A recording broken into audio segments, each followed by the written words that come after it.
ઉનામાં સ્થાનિક સ્વરાજ્યની ચૂંટણીનો ગરમાવો હવે ચરમસીમાએ છે, પણ સૌની નજર જે બેઠક પર અટકી છે તે છે મોટા ડેસર જિલ્લા પંચાયત બેઠક.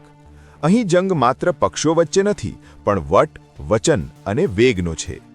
એક તરફ ભારતીય જનતા પાર્ટીએ પોતાના સૌથી અનુભવી અને કદાવર નેતાને મેદાને ઉતારીને અન્ય પક્ષોને મૂંઝવણમાં મૂકી દીધા છે, તો સામે પક્ષે કોંગ્રેસે એક આક્રમક અને ઊર્જાવાન યુવા ચહેરા પર દાવ ખેલ્યો છે.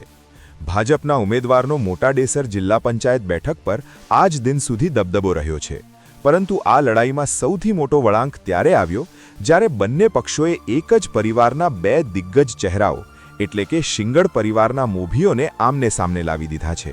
યાદ રહે, આ એ જ ચહેરાઓ છે જે ક્યારેક એકબીજાના પડછાયા બનીને રાજનીતિના મેદાનમાં સાથે ચાલતા હતા. આજે સમયનું ચક્ર એવું ફેરવાયું છે કે ગઈકાલના સાથી આજના પ્રતિસ્પર્ધી બની ગયા છે. ભાજપનો અનુભવ જીત છે કે કોંગ્રેસનો યુવા જોશ એ હવે મોટા ડેસર જિલ્લા પંચાયતની જનતાના હાથમાં છે.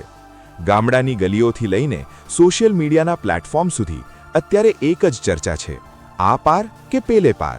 બંને પક્ષે માસ્ટર સ્ટ્રોક તો મારી દીધો છે, પણ શિંગડ પરિવારનો કયો સિતારો ચમકશે તે જોવું રસપ્રદ રહેશે.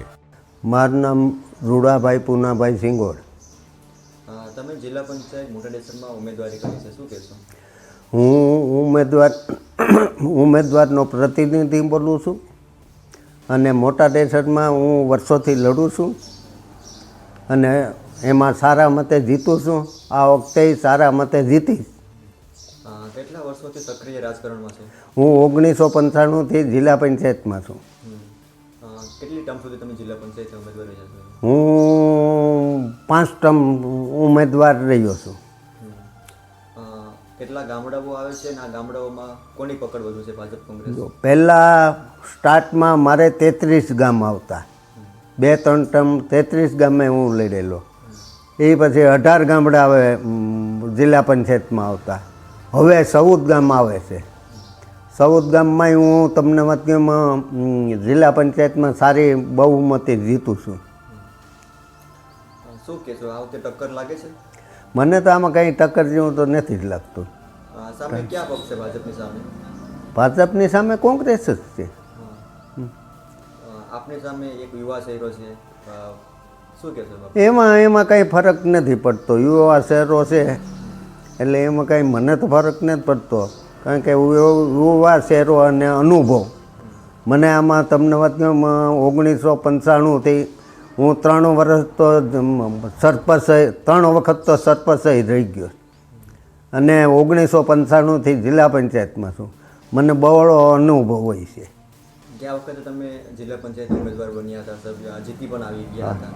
ગયા વખતે કેટલી લીડથી તમે જીતેલા? હું ગયા વખતે 4200ની માથે મતોથી જીતેલો. આ વખતે શું? આ વખતે 5000. એક સમય સાથે કામ કરતા કોંગ્રેસના જે અત્યારે સામે ઉમેદવાર છે, હા, એના માટે શું કહેશો? એ સાથે કામ કરતા એના વિશે એટલે કંઈ એટલો બહોળો અનુભવ કંઈ નથી. ચોક્કસ મુદ્દે શું લાગે, ટક્કર થવાની ને? ના ના ના, એક જરાય નામે સામે સકટ નથી થવાની એમાં. તો એ પણ વિશ્વાસ કરી રહ્યા છે અમે પણ જીતી જશું? વિશ્વાસ તો બધાય કરે, પણ જીતવું અઘરું એમ ને. તો આ લડાઈ શેની છે સામ સામે? આ લડાઈ સામે બીજું તો શું છે, ભાજપ કોંગ્રેસની જ હોય ને. તો જે અત્યારે 14 ગામના લોકોને શું સંદેશો આપશો? 14 ગામના લોકો આપણે તમને વાત કે આપણી સાથે છે. 14 ગામના લોકો તમે ક્યાં મુદ્દાઓને લઈને મતલબમાં 14 ગામના લોકો પાસે જશો? તમે 14 ગામડામાં લીધે તો શું છે, લાઇટ છે, પાણી છે, રસ્તા છે, એ મુદ્દાઓ પર. લોકોને વિશ્વાસમાં કઈ બાબત ઉપર લેશો કે લોકો તમને આપણે મત આપશે? મત તમને વાત કે લાઇટ, પાણી ને તમને વાત કે રસ્તાઓનો આપણે જ્યાં જરૂર પડે ત્યાં કામ કરેલા છે, એ મુદ્દા ઉપર આપણે જીતનો વિશ્વાસ વ્યક્ત કર્યો. લોકોને શું અપીલ કરશો મત આપવા માટે? લોકોને અપીલ કરીએ છે, આજથી જ હું કરું છું અપીલ કે અનુભવ ને બિન અનુભવીને તમે અનુભવને મત આપજો. સોમનાથ જિલ્લાની ઉના તાલુકાની આ મોટા ડેસર જિલ્લા પંચાયત સીટમાં આ વર્ષે મહિલા અનામત સીટ છે.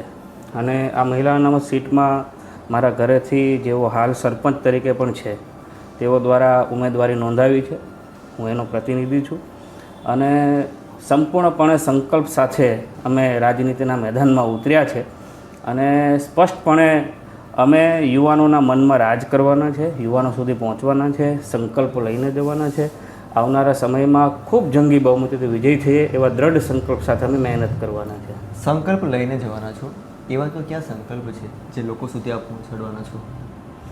ઘણા બધા અમે માણસો લોકો સાથે મળ્યા છે, આ વિસ્તારના ગામડાઓની મુલાકાત લીધી છે. એના આધારે અમે 10 સંકલ્પો નક્કી કર્યા છે. એક વાત હાર્દિકભાઈ ખરેખર સમજવા જેવી છે. મારે આ જિલ્લા પંચાયતમાં આવતા મતદારો ભાઈઓ બહેનોને બધાને મારે કહેવું છે કે જે ગામમાંથી તાલુકા પંચાયતનો સભ્ય 5 વર્ષ રહ્યા હોય, 2.5 વર્ષ એમણે તાલુકા પંચાયતના પ્રમુખ તરીકે વિતાવ્યા હોય, કે જે સર્વોચ્ચ હોદ્દા ઉપર કહેવાય તાલુકા પંચાયતના પ્રમુખ તરીકે, એના ગામમાં પણ આજે 3 આંગણવાડીઓ નથી જે ભાડાના મકાનમાં ચાલે છે. એના ગામમાં 4 થી 5 દિવસે 8 દિવસે પાણી આવે છે. એના ગામમાં આજે પણ લાઇબ્રેરી નથી, આજે પણ રમતગમતનું મેદાન નથી, આજે પણ જે આંતરિક જે રસ્તાઓની સગવડતા હોવી જોઈએ એ આજે પણ ત્યાં નથી.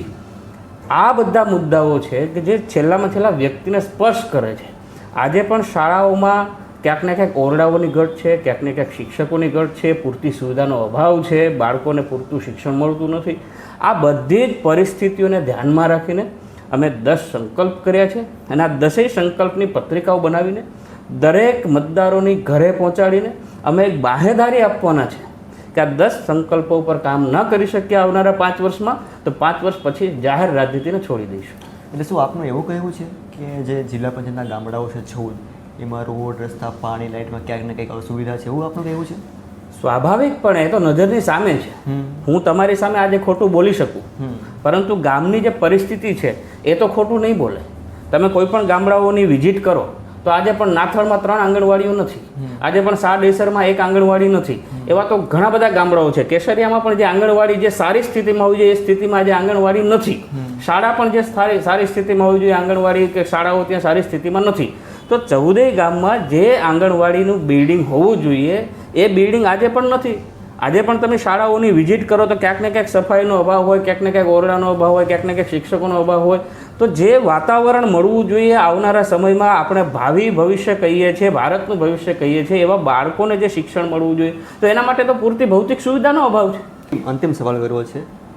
ક્યાંક ને ક્યાંક અત્યારે એવું સામે આવી રહ્યું છે, લોકો ચર્ચા પણ કરી રહ્યા છે ભાજપને ભાજપ હરાવશે. શું ભાજપમાં અંદરો અંદર વિવાદ છે અને એ ભરત સિંઘડને લાભ કરશે? જો એનો પાર્ટીનો વિષય છે, એનો આંતરિક વિખવાદ હોય એ કયા કારણોસર હોય એમાં અમારે પડવાની જરૂર નથી, કારણ કે અમારી પાસે તો સ્પષ્ટ મુદ્દા છે. અને એ જ મુદ્દા કોઈ નેતા કોઈ કોન્ટેક્ટમાં ભાજપના આપને? ના, અમારે કોઈ નેતા સાથે સંપર્કમાં રહેવાની એટલા માટે જરૂર નથી કે મને એટલો વિશ્વાસ છે કે ભાજપનો કાર્યકર્તા હશે તો પણ અને ભાજપનો નેતા હશે તો પણ એને ભરત સિંઘડ અને એમની જે ઉમેદવારી છે એના ઉપર સંપૂર્ણ ભરોસો છે.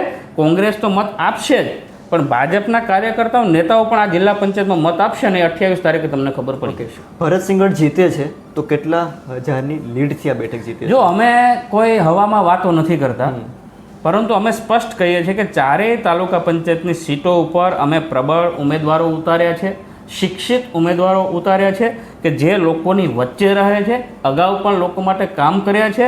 અને એટલે અમને સંપૂર્ણ વિશ્વાસ છે કે અમે તાલુકા પંચાયતની 4 સીટો જીતવાના છે અને આ મોટા ડેસર જિલ્લા પંચાયતની સીટ 1200 થી 1300 મતના અંતરથી કોંગ્રેસના ઉમેદવાર જીતશે. આવનારા 5 વર્ષમાં જે મુદ્દાઓ આપશો એના ઉપર કામ થશે અને ડંકાની ચોટ ઉપર